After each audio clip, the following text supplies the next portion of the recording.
तूफान कहते हैं, किनारों से टकराव से तूफान कहते हैं, मगर तूफान से टकराव से युवान कहते हैं।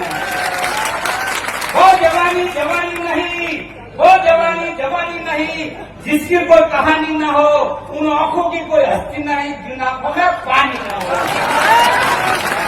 અને આ સમાજ માટે પાણી બતાવવા માટેનો આજનો સંકલ્પ કરવાનો પ્રસંગ છે। સંકલ્પ કરીને જઈએ કે આગામી સમયની અંદર સમાજને સામાજિક આર્થિક અને રાજકીય રીતે સક્ષમ બનાવવા માટે જો હું પાછો પડું તો મારી ગંડાળીનું ધારણ સાથે આપણે આપણા ક્ષેત્રમાં કામ કરીશું। આજે દિયોદરના આંગણે સદારામ બાપુના ચરણોમાં આ છાત્રાલયની અંદર સમાજ સૌ અહીં તમે ઉપસ્થિત રહ્યા, તમારું હું વંદન કરી